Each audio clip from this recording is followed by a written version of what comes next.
Hello दोस्तों।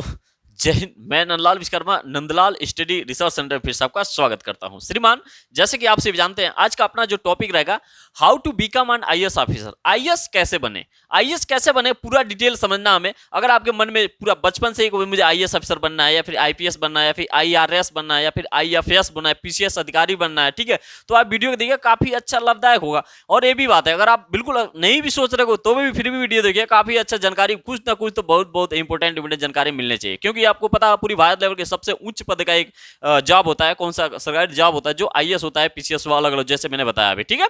चलिए, तो इसके बारे में पूरी समझेंगे। इसका कट ऑफ क्या होता है, आप आईएएस की एग्जाम के लिए कितना बार दे सकते हो, जनरल वाइज कैटेगरी, मतलब कैटेगरी वाइज पूरा समझेंगे, कितने बार आप अटेंड दे सकते हो, इसका कट ऑफ क्या है, सिलेबस क्या होता है, इंटर बाद में फॉर्म अप्लाई करूं तो क्या होगा, हाई स्कूल के बाद भी करूं तो कैसे करूंगा, ठीक है, और ग्रेजुएशन में करूं तो ग्रेजुएशन बाद कौन सा है, मेरे पास बीए है, बीएससी है, बीटेक है, इसमें कौन कौन सा, सारा डिटेल समझेगा पूरा आईएएस से रिलेटेड, या फिर यूपीएससी। आपको पता है, यूपीएससी, आप यूपीएससी सुनेंगे, यूनियन पब्लिक सर्विस कमीशन, ठीक है, संघ लोक सेवा आयोग, इसके तहत, इसके अकॉर्डिंग ये एग्जाम कराती है लगभग क्या, तो उसमें 24 कैटेगरी बटा है, आईएएस का, आईपीएस का, ठीक है, आईआरएस का, आईएफएस का, इसमें कई 24 कैटेगरी हैं। तो इनका पूरी पूरी डिटेल समझेगा। तो उसी में हमारा मेन पॉइंट है कौन सा, आईएएस कैसे बने, आईएएस के साथ साथ सभी आ जाएंगे। क्लियर हुआ। चलिए, चूंकि आईएएस एक हाई लेवल का कमीशन का वो पद हो जाता है, जैसे कि पीएम का, पीएमओ का क्या, सेक्रेटरी, ठीक है, कोई विभाग का सेक्रेटरी, मेन मेन उच्च कर, आईपीएस वगैरह क्या हो गए, आईपीएस पुलिस विभाग के हेड वगैरह हो गए, सीओ, एमजीओ, एमएमजी, डीजीपी वगैरह सब ये, ठीक है। तो खैर, तो आगे हम लोग समझेगा। उसके साथ साथ ये भी समझ लेंगे, जो 2021 में शुभम कुमार, जो बिहार से बिलोंग करते हैं, जो टॉपर आए थे, उनका कुछ हिस्ट्री समझ लेंगे, उनके अकॉर्डिंग इस बार कैच कर लेंगे कितना रैंक आया था उनका, और कितना इस बार होना चाहिए, पूरा डिटेल समझेंगे। अपनो पेपर कौन कौन सा होता है, कौन सा पेपर में क्या क्या पूछा जाता है, और कितना पेपर होता है, कितना अंक होता है, नेगेटिव मार्क होता है या नहीं होता है, और क्या क्या सिलेबस होती है, पूरी डिटेल समझेंगे आईएएस कैसे में बने उसमें, ठीक है। तो बने रहेगा हमारे YouTube channel Nandlal study research centre में। चलिए दोस्तों, शुरू करते हैं। देखिएगा, आईएएस सबसे पहले अगर आपको बात की जाए, मुझे आईएएस आईएएस में जाना, तो आईएएस में नहीं जाना, आपको तो पहले पता होगा, यूपीएससी एग्जाम कराती है वो, आईएएस एक पद है, उसमें एक पोस्ट का नाम है, इसमें कैटेगरी वाइज बटी है। तो ये आपको ध्यान देना। चलिए, योग्यता सबसे बहुत ज्यादा अहम एकदम रोल लगता है इसमें, योग्यता, क्वालिफिकेशन क्या होनी चाहिए आईएएस में जाने के लिए, ठीक है। आईएएस ही आप मान लो मुझे आईएएस में सपोज बनना है, तो इसमें क्वालिफिकेशन क्या होनी चाहिए, देखिएगा, ध्यान दीजिए, काफी अच्छी पॉइंट है इसमें। अगर आपको क्वालिफिकेशन, योग्यता की मैं बात करूं, तो ग्रेजुएट डिग्री पास होना चाहिए किसी भी सब्जेक्ट से। जैसे कि आओ, चाहे आपके पास बीए हो तो भी आप ग्रेजुएशन फाइनल होना चाहिए, बीटेक की हो, ठीक है, इंजीनियरिंग डिपार्टमेंट चले गए तो भी कोई दिक्कत नहीं। अगर बहुत से बंदे को कमेंट होता है, सर मैं तो बीए करता हूं, तो मैं ग्रेजुएशन आईएएस ऑफिसर बन सकता हूं? बिल्कुल बन सकते। सर मैं बीटेक करता हूं, क्या मैं बिल्कुल बन सकते हैं यार। क्या सर, मैं मेडिकल अलग हो गया भाई, एमबीबीएस कर रखा हूं या बी फार्मा कर रहा हूं, ठीक है, बीएमएस कर दिया, क्या मैं आईएएस के लिए फार्मा अप्लाई बिल्कुल कर सकते हैं? आप क्यों नहीं कर सकते हैं, ठीक है। मतलब कोई भी ग्रेजुएशन की डिग्री आपको फाइनल होनी चाहिए। और एक और बात बताइए, अगर आप अपेयरिंग हो, मतलब लास्ट ईयर में चल रहे हो, pharm BA graduation last year चल रहा है, तो भी आप फार्म को अप्लाई कर सकते हैं, अगर आईएएस की फार्म आए तो। क्लियर हो, यूपीएससी की फार्म आए तो। चलिए, ये उम्मीद करता हूं ग्रेजुएशन मतलब ये अपना योग्यता, क्वालिफिकेशन समझ में आएगा। चलिए, नेक्स्ट स्टेप में चलते हैं। आप अटेम्प्ट, वेरी वेरी इंपॉर्टेंट बात है, अटेम्प्ट, ये तो योग्यता हो गई, ये हो गया अटेम्प्ट। आप अटेम्प्ट कितने दे सकते हो, कैटेगरी वाइज मैंने बताया, जैसे कि, और इसके साथ साथ उम्र आयु में भी छूट देख लेंगे। देखिएगा, जो जनरल कैटेगरी से कैंडिडेट हैं, वो मात्र 6 बार, मतलब 6 बार बहुत हो जाता है, 6 बार आप फार्म को अप्लाई कर सकते हैं। ध्यान दीजिएगा, फार्म अप्लाई, फार्म 6 बार आप फार्म एग्जाम दे सकते हो। अब ये भी ध्यान देने की बात है, अगर आप फार्म अप्लाई कर दे रहे हो, ठीक है, एग्जाम नहीं दे रहे हो, तो वो काउंट नहीं होगा अटेम्प्ट में, ठीक है। अगर आप एग्जाम में बैठ गए, फेल हो या फिर पास हो, मेरिट में आए या न आए, वो एक अटेम्प्ट माना जाएगा आपको। क्लियर हुआ, समझिएगा।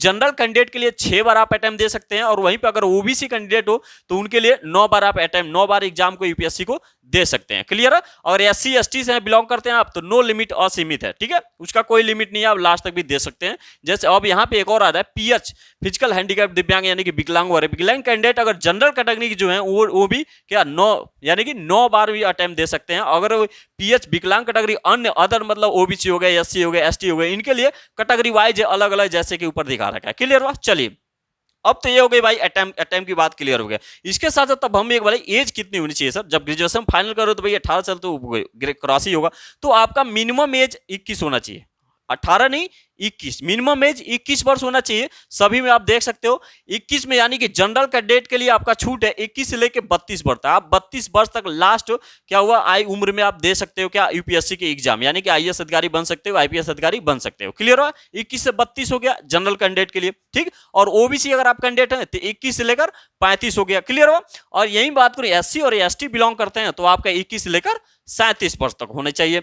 और यहीं पे फिजिकल हैंडीकैप में दिव्यांग विकलांग कैंडिडेट जो जनरल कैटेगरी से बिलोंग करते हैं वो उनके लिए 21 से 42, और ठीक ऐसे अदर वाले विकलांग अगर हो SC OBC SC यानी कि सभी विकलांग के लिए अपना क्या हो जाएगा, ये 21 से 42 हो। बस इसमें क्या है, अटेम्प्ट में अंतर हो जाएगा थोड़ा, जनरल कैंडिडेट जो विकलांग है 9 और बाकी इधर कैटेगरी वाइज बटा हुआ। क्लियर हुआ? चलिए ये तो हो गया एज, काफी ज्यादा अहम भूमिका निभाता है इसको समझने के लिए।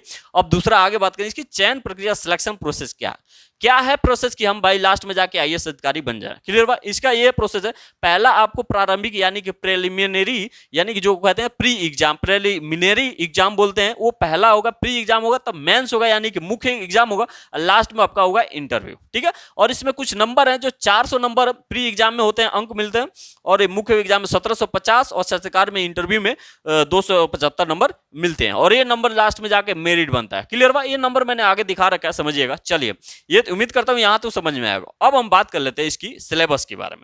सिलेबस हमें क्या क्या तैयारी करनी पड़ेगी। वैसे तो यूपीएससी का कोई सिलेबस नहीं होता, लेकिन सिलेबस क्योंकि इंटरव्यू में आप देखते होगा पूरी वर्ल्ड पूरी पता ना कहां से उड़ जाएगा। ठीक है? तो फिलहाल जो सिलेबस दे रखा है इसके अकॉर्डिंग तो सिलेबस देखिएगा, सिलेबस के अकॉर्डिंग तो एग्जाम पूछे जाते हैं भाई। चलिए जो प्री एग्जाम की हम बात कर रहे थे जिसमें 400 अंक का होगा, ठीक, 400 अंक इसमें पूछे जाएंगे, 400 अंक 200 अंक करके होंगे। ठीक है? प्री एग्जाम में 2 पेपर होते हैं। ठीक है? 2 पेपर में क्या होता है, पहला पेपर इनमें होता है सामान्य अध्ययन का होता है, ठीक, और दूसरा पेपर होता है क्या, इसमें क्वालिफाई पेपर होता है, सीसेट को जिसको बोलते हैं, वो रीजनिंग से रिलेटेड होता है। ठीक है? बौद्ध गम्यता वगैरह। ठीक, चलिए सिलेबस में ध्यान दीजिएगा। पहले मैंने आपको जैसे बताया, पहले प्री होगा, तब मेंस होगा, तब साक्षात्कार होगा। मैंने यहां दिखा रखा प्री का सिलेबस है, ठीक, 1 और 2 पेपर होंगे प्री में, उसके बाद से मुख्य होगा मेन एग्जाम में, मेन में होंगे अपना ये 9 पेपर, ठीक, सारे पेपर लास्ट में, उसके बाद से होगा आपका इंटरव्यू। इतना समझ में आया, सिलेक्शन प्रोसेस है। तो पहले हम बात कर लेते हैं प्रारंभिक पेपर में, यानी कि प्री एग्जाम में जीके से जीएस से पेपर आएंगे, सामान्य अध्ययन से, ये बनाता है, ये मेरिट बनाता है, ये आपका होता है क्वालिफाई पेपर। इसको केवल क्वालिफाई करना है, और ये क्या होता है, ये मेरिट से होगा। तो मेरिट इसमें बनेगा तो ही आप मुख्य परीक्षा में मेंस में आप क्वालिफाई मतलब मेंस में आप जाओगे। ठीक है? तो इसमें क्या पूछे जाएंगे भाई, 100 प्रश्न रहेंगे और 200 अंक का रहेगा, और टाइम रहेगा 2 घंटे। यानी कि 100 प्रश्न यानी कि एक क्वेश्चन 2 नंबर का होगा, एक क्वेश्चन 2 नंबर का होगा, यानी कि 200 अंक हो गए। ठीक, और उसके बाद में जाओगे आपको 120 मिनट मिलेंगे, यानी कि 2 घंटे मिलेंगे। क्लियर हुआ? अब इसमें क्या क्या पूछा जाएगा, 100 प्रश्न कहां से रहेंगे, आपका हिस्ट्री से रहेगा, इतिहास से रहेगा, क्लियर हुआ, भूगोल से रहेगा, ठीक, समसामयिकी यानी कि CA, ठीक, करंट अफेयर्स, इसको बोलते हैं करंट अफेयर्स, समसामयिकी योग रहेगा, भारतीय राजतंत्र से रहेगा, शासन व्यवस्था से रहेगा, विज्ञान से रिलेटेड क्वेश्चन, पर्यावरण से, आर्थिक से, सामाजिक से, यानी कि लगभग जो सामान्य अध्ययन का पेपर है IAS वाला, यूपीएससी वाला जो फर्स्ट पेपर, वो लगभग पूरी हिस्ट्री उठा लेगा वो, चाहे आप करंट अफेयर शासन से ले लो, सामाजिक, आर्थिक, भूगोल, इतिहास, भारतीय राजतंत्र, सारे से लेकर 100 क्वेश्चन आएंगे, कितने, 2 घंटे का टाइम रहेगा और 200 अंक रहेगा। ये क्वेश्चन क्या करेंगे, मेरिट बनाते हैं। अगर ये इसी में जो मेरिट सही रहेगा तो अब आप मुख्य एग्जाम मेंस एग्जाम के लिए जाओगे। और एक पेपर जो होता है, दूसरा जो पेपर, वो केवल क्वालिफाई होगा। अब क्वालिफाई में कितना क्वालिफाई होने, 33%, मिनिमम 33% अंक लाना ही लाना अनिवार्य होता है। ठीक है? और अंक कहां से आएगा, यहां से CSET मतलब यही होता है, सिविल सर्विस एबिलिटी टेस्ट। ठीक है? CSET क्यों बोलते हैं, ये क्वालिफाई पेपर हो गया, आपको बता दिया। इसमें 80 प्रश्न रहेंगे और 200 अंक का, 200 अंक दोनों का समान है, 2-2 मिला के 400 अंक जैसे कि मैंने बताया। और यहाँ पे 80 प्रश्न मात्र, इसमें 20 प्रश्न कम रहेंगे, यानी कि 80 प्रश्न रहेंगे और टाइम भी सेम रहेगा, 2 घंटे का टाइम रहेगा। ठीक, इसमें क्या पूछे जाएंगे भाई, बोध देखा बता, इंग्लिश मतलब आप समझते हो, रीजनिंग एबिलिटी, रीजनिंग से, तार्किक कौशल से, ठीक, निर्णय लेना, आप कैसे निर्णय ले रहे हो, समस्या का समाधान किस माध्यम से कर रहे हो। ठीक है? इसका ये पूरा डिटेल इसमें समझा जाता है। और थोड़ा ये मेन पॉइंट समझिएगा, एक आएगा अंग्रेजी भाषा में बोधगम्यता आएगा, इंग्लिश में रीजनिंग आएगा। अभी तक आप हिंदी में सुने थे डायरेक्शन जैसे कि रीजनिंग वाला, ऐसे इंग्लिश में आएगा जो से कंप्रहेंशन, ट्रू एंड फॉल्स करके आएगा। ठीक है? और एक और बात थोड़ा ध्यान दीजिएगा, यहां छूट गया, ये रहेगा ऑब्जेक्टिव। ठीक, ऑब्जेक्टिव ये वाला जो रहेगा ना, ये ऑब्जेक्टिव होगा, और जो मेंस वाला होगा ये टोटल लिखित होता है, सब में आपको लिखना पड़ता है। ठीक है? ये ध्यान देने जो बात है, थोड़ा ध्यान दीजिएगा। ये ऑब्जेक्टिव टाइप का प्रश्न रहेगा, multi choice paper objective type का। ठीक, और जो और ये भी ऑब्जेक्टिव रहेगा, इसमें मात्र 33% अंक लाना पड़ेगा, पासिंग होना चाहिए। 33% अंक मतलब ध्यान दीजिएगा, 33% अंक आप ला रहे हो, कितना का, 200 अंक का 33% आप निकालोगे तो ये हो जाएगा 66 अंक। ठीक, 66 अंक हो जाएगा। 66 अंक में यानी कि क्वेश्चन कितना सही होना चाहिए आपका 27 क्वेश्चन, 27 80 में से 27 प्रश्न आपका सही हो जा रहा है, यानी कि 66 अंक ला दे रहे हो 200 में से, 33% टोटल 100 का 33% आप अंक ला दे रहे हो, तब आप इसको क्या हो एग्जाम के लिए क्वालिफाई हो, और इसमें जितना आप नंबर लाओगे उसका अपना मेरिट बनेगा, तब आप आओगे मेंस में। क्लियर हुआ? अब मेंस के क्वालिफिकेशन, इसका मतलब मेंस का सिलेबस क्या होता है इसके बारे में हम लोग समझ लेते हैं। क्लियर हुआ? जैसे कि आपको पता ही है प्री हो गया, अब प्री में हमने क्या कर दिया, एग्जाम फाइनल कर लिया, उसको क्वालिफाई कर लिया। अब हम चलते हैं मेंस में। मेंस में भी 2 पेपर होते हैं, टोटल पेपर होंगे इसके 9 पेपर। क्लियर हुआ? मुख्य में जो मेंस एग्जाम होगा उसमें तो ये आपको बताई दिया लिखित है, इसमें 9 पेपर होंगे, 9 में से 2 पेपर क्वालिफाई होंगे, जैसे कि प्री वाले में 1 पेपर क्वालिफाई था और एक अपना वो था मेरिट था। ठीक ऐसे ही इसमें क्या था, 7 मेरिट पे बनेगा, 2 पेपर क्वालिफाई होंगे। 2 पेपर में कौन से क्वालिफाई हैं, वो क्वालिफाई पेपर मैंने पहले ही लिख रखा है यहाँ पे। एक पहले आएगा क्वालिफाई के लिए आपको भाषा, और दूसरा आएगा अंग्रेजी में भाषा, यानी कि दोनों भाषाएं हैं।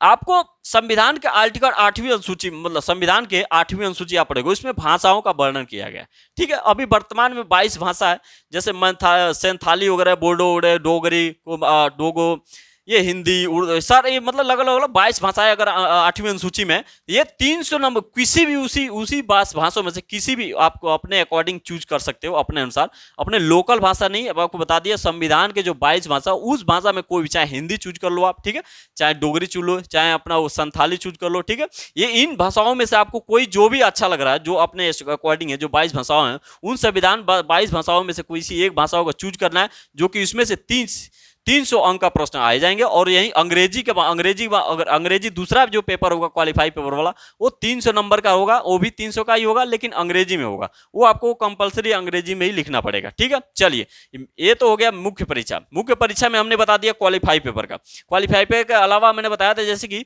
9 पेपर होते हैं, 2 हो गए क्वालिफाई के लिए और 7 बच गए अपना यहाँ से। 7वें में दूसरा क्या आएगा, ये जब ये पेपर हो गया तब आपका हो जाएगा निबंध। निबंध ऐसे लिखने को आएगा, ये होगा 250 अंक का, और ये भी टाइमिंग कितना रहेगा इसका, 3 घंटे टाइम रहेंगे। अब देखिए ये हिंदी में या फिर इंग्लिश दोनों में आप किसी में भी लिख सकते हो, लेकिन इसमें क्या है 250 अंक रहेंगे और 3 घंटे का टाइम रहेगा निबंध का। क्लियर हुआ? चलिए अब आप इसको क्वालिफाई कर लिए, तब आगे का प्रश्न क्या रहेगा, जीएस रिलेटेड, यानी कि सामान्य अध्ययन से रहेगा। सामान्य अध्ययन में 4 प्रश्न पत्र आपको मिलेंगे, जो 250 अंक का रहेगा और 3-3 घंटे टाइम रहेंगे। वो 4 प्रश्न इस प्रकार से हैं। ठीक है, देखिएगा जो पहला सामान्य अध्ययन का पेपर आएगा, जो सामान्य अध्ययन में मैंने बताया 4 पेपर होंगे। पहला जो सामान्य अध्ययन से सिलेबस उसका क्या रहेगा ये समझ लेते हैं। सामान्य अध्ययन पेपर फर्स्ट, ठीक है, इसमें क्या आएगा, भारतीय विरासत से क्वेश्चन आएंगे, और दूसरा क्या हो, भारतीय संस्कृतियां से क्वेश्चन आएंगी, और विश्व इतिहास या फिर भूगोल और समाज से रिलेटेड क्वेश्चन आएंगे। कौन सा, सामान्य अध्ययन फर्स्ट वाला जो आप पेपर दोगे, जैसे कि मैंने बताया 4 प्रश्न पेपर होंगे ना, तो उसी में एक पेपर होगा। पहला जो पेपर आप होगा किसका होगा, भारतीय विरासत से क्वेश्चन आ जाएंगे, भारतीय संस्कृतियां से आ जाएंगे, भारतीय इतिहास से आ जाएगा, और भूगोल का और समाज से रिलेटेड क्वेश्चन आ जाएंगे। और ये कितना का होगा, मैं बताया जैसे कि ऊपर कितना 250 अंक का, 250 अंक का होगा। ठीक, और टाइम रहेगा 3 घंटे। ठीक है, सबका यही होगा, ये भी 250 अंक का होगा, ये भी 250 अंक का, ये भी 250 होगा, सबका टाइम 3 घंटे का, सॉरी 3 घंटे का। चलिए सामान्य अध्ययन सेकंड का पेपर की मैं बात कर लूं, इसमें क्या पूछे जाएंगे, शासन व्यवस्था से क्वेश्चन पूछ दिए जाते हैं, संविधान से, राज्य व्यवस्था से, सामाजिक न्याय और अंतर्राष्ट्रीय संबंध से रिलेटेड क्वेश्चन पूछ दिए जाते हैं। इसमें भी 250 अंक का होगा और टाइम रहेगा 3 घंटे। क्लियर हुआ? सामान्य अध्ययन 3 वाला जो जीएस 3 का पेपर होगा, इसमें क्या होगा, प्रौद्योगिकी से हो जाए, प्रौद्योगिकी से रिलेटेड, आर्थिक विकास से रिलेटेड क्वेश्चन आ जाते हैं, पर्यावरण से, जैव विविधता और सुरक्षा और आपदा प्रबंधन से। स्क्रीनशॉट ले लीजिएगा, एक बार देख लीजिएगा। चलिए सामान्य अध्ययन 4 की मैं बात करूं, इसमें नीति शास्त्र से रिलेटेड, सत्यनिष्ठा, अभिवृत्ति से रिलेटेड। ठीक है, सत्यनिष्ठा सुनिए, मैं सत्यनिष्ठा प्रतिज्ञा करता हूं कि मैं 50-50 बटालियन, ऐसे जो भी हो, ऐसे जो शपथ लेते हैं, ऐसी सत्यनिष्ठा, मतलब सत्यनिष्ठा से रिलेटेड क्वेश्चन आएंगे। ये कितना रहेगा, 250 अंक का। ठीक, 250 अंक का रहेगा और यहाँ पे 3 घंटे टाइम रहेंगे। क्लियर हुआ? चलिए यहां तो समझ में आया। अब उसके बाद से एक होता है वैकल्पिक विषय, यानी कि इसको इंग्लिश में बोलते हैं ऑप्शनल सब्जेक्ट। ठीक है, ऑप्शनल सब्जेक्ट चूज करना पड़ता है आपको, जैसे कि उसमें 26 ऑप्शन होते हैं। जब फॉर्म अप्लाई करोगे तो 26 ऑप्शन होते हैं, 26 में से किसी एक ऑप्शन को आपको चूज करना पड़ता है। कौन सा, ऑप्शनल सब्जेक्ट। इसी से अगर इसी ऑप्शनल को देखते हुए जब इंटरव्यू होता है आपको, तो इंटरव्यू जो करते हैं उससे रिलेटेड लगभग क्वेश्चन, जैसे आप हिस्ट्री, आपका ऑप्शनल हो गया हिस्ट्री, तो हिस्ट्री से ज्यादा इंटरव्यू ले जाता है। ऑप्शनल का मतलब ये होता है कि आपको जिस जिसमें सबसे ज्यादा महत्वपूर्ण आप भूमिका निभा सकते हो, आप उसमें 100% एकदम मतलब सबसे ज्यादा आप उसी में जानते हो। इसके अलावा मतलब सभी जानते हो तो तभी तो आए भाई यहाँ तक मेंस में, लेकिन सबसे ज्यादा मोस्ट इंपोर्टेंट हमारे लिए चैप्टर ये है, हमारे लिए ये है या फलाना ठिकाना ऐसे करके वो इसलिए ऑप्शनल मतलब आपको पर्सनल चूज करना पड़ता है ऑप्शनल सब्जेक्ट। तो आप ऑप्शनल सब्जेक्ट 2 चूज करोगे, जिसमें प्रथम पेपर में 250 अंक का होगा और दूसरा पेपर में वो भी 250 अंक का होगा। ये सब पास ये भी मेरिट बनाएगा। एक देखो अब मेरिट बनाएगा 7 पेपर, कौन से एक बार ध्यान दीजिएगा, ये तो 2 क्वालिफाई हो गए, ठीक, टोटल 9 पेपर होंगे, 2 क्वालिफाई हो गए, एक पेपर 4 2 6 7 8, जैसे देखो एक पेपर यहाँ हो गया, ठीक है, 1 4 1 5 और 2 पेपर, ये 7 पेपर हो गए, बाकी 2 पेपर है। तो क्वालिफाई को हमें जोड़ना नहीं है, हमें क्या जोड़ना है, ध्यान दीजिएगा, ये तो क्वालिफाई हो गया, इसे 400 हटा दो, बस ये इसे हटा दो, ये आप कर लिए। ध्यान दीजिएगा प्रारंभिक परीक्षा का अपना मेरिट नहीं जुड़ता है, इसमें जुड़ेगा मात्र 1750, जैसे कि मुख्य एग्जाम मुख्य परीक्षा का और इंटरव्यू का, इसमें जोड़ के जाके लास्ट में 2025 में जितने नंबर आप ला रहे हो वो आपका होगा फाइनल सिलेक्शन, मेरिट बनता है, ठीक है। जैसे शुभम कुमार जी का कितना था कुल, मैंने 2000 खींच के बता रहा हूँ, कुल 10,40,060 फार्म फिल किए थे, ठीक है, जिसमें 10,564 क्या हुआ था, क्वालिफाई हुए थे, प्री एग्जाम दे के क्वालिफाई हुए मेंस के लिए। अब मेंस के बाद से 2000 मात्र 53 कैंडिडेट ही गए थे किसके लिए, इंटरव्यू के लिए।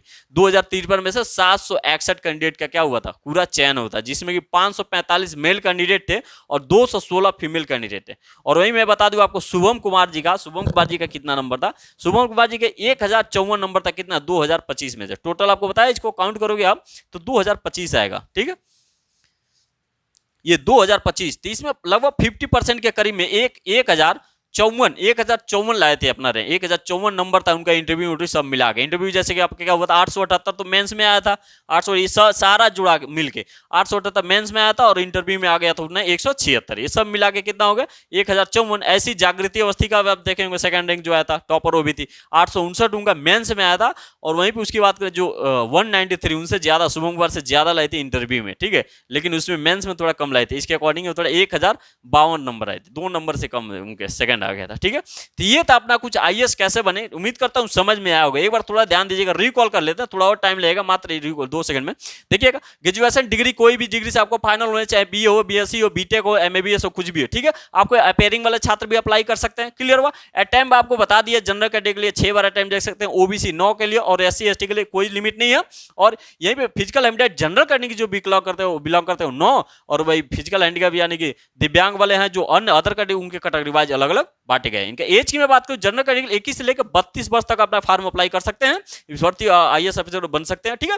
और वहीं पे ओबीसी के लिए 21 से 35 है, एससी एसटी के लिए 21 से 37, ठीक। और यही फिजिकल हैंडिकैप जनरल कैटेगरी 21 से 42 भाई, उनका भी इनका भी 21 से 42। चयन प्रक्रिया मैंने बता दिया, प्रारंभिक एग्जाम होगा, उसके बाद मुख्य परीक्षा, तब एक साक्षात्कार इंटरव्यू होगा। इसके बाद से जो इसका सिलेबस होता है अलग अलग, मैंने ये भी बता दिया था। प्रारंभिक एग्जाम में 400 अंक के होते हैं, 400 अंक में आपको जो मेरिट पहला ही पेपर होता है वो मात्र मेरिट वही बनाता है, समान अध्ययन से क्वेश्चन आते हैं, 100 प्रश्न आएंगे, 200 अंक के होते हैं, 2 घंटे टाइम रहता है, ठीक है। ये मैंने ये बताया था, कुछ सिलेबस बताया था इसके अकॉर्डिंग। और दूसरा पेपर जो होता है प्रारंभिक पेपर में सीसेट बोलते हैं इसको, ये भी क्वालिफाई केवल होता है, ठीक। ये 80 प्रश्न होते हैं, 200 अंक का होता है, 2 घंटे टाइमिंग होते हैं इसका। मैंने ये भी बता दिया क्या क्या पूछे जाते हैं, ठीक है। इसका मेरिट जो 33% अंक मात्र 66 अंक के साथ क्वालिफाई हो जाए, इतना नंबर आ जाएगा आपका, तो 200 में तो आप पास हो, क्वालिफाई होगा। चलिए लिखित परीक्षा भी बोल सकते हैं या फिर मुख्य परीक्षा बोलते हैं। इसमें क्या होता है 9 पेपर होते हैं, जिसमें 2 पेपर क्वालिफाई होते हैं और 7 पेपर का ही मेरिट बनता है। 7 पेपर ये वाला मेरिट और बाकी 7 पेपर का वो मेरिट हो गया, बाकी इंटरव्यू का मेरिट हो गया। तो लास्ट में हो गया इन दोनों का मेरिट मिल गए, एक फाइनल मेरिट लिस्ट बन जाता है।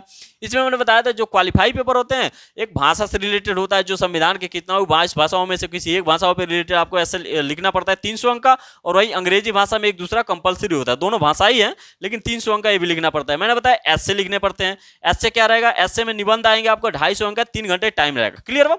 उसके बाद से आपका 4 पेपर होते हैं जीएस के, सामान्य अध्ययन के, वो कुछ इस प्रकार से मैंने बता दिया, ठीक, क्या क्या पूछते जाते हैं। उसके बाद से आपको ऑप्शनल सब्जेक्ट चूज करने को मिलते हैं, जो चूज किए था आप, उसका 2 पेपर होता है 250 अंक का, क्लियर हुआ। और जो निबंध होता है ना, 2 निबंध लिखने होते हैं, 125 अंक का, 125 अंक का, अलग अलग पूरी निबंध होता है पूरी हिस्ट्री से, जैसे इतिहास से, भूगोल से, समझवाई, नीति शास्त्र, प्रौद्योगिकी, ये किसी एक में से कोई भी दे देगा आपको, 2 दे देगा, 2 चूज करके अपने अकॉर्डिंग ऐसे लिखना पड़ता है। उसके अकॉर्डिंग नंबर मिलते हैं आपको। तब लास्ट में जाके जो ऑप्शनल सब्जेक्ट चूज करोगे इसके बाद धीरे धीरे क्या होता है, इंटरव्यू होता है। क्लियर हुआ? चलिए, उम्मीद करता हूँ वीडियो समझ में आएगा। वीडियो समझ में लाइक से सब्सक्राइब जरूर कीजिए। और इसके बाद अगर आप बात करोगे तो आईएएस ऑफिसर की फैसिलिटी क्या होती है, इनकी सैलरी क्या होती है, ठीक है, और किन किन सा बुक से तैयारी करें, इसकी पूरी रणनीति क्या है, ये पूरी वीडियो अगर आपको कमेंट करोगे तो वीडियो बनाने का एक और वीडियो बन जाएगा। ठीक है, तो उम्मीद करता हूँ वीडियो अच्छा लगा, लाइक से सब्सक्राइब जरूर कीजिए। जय हिंद, वंदे मातरम।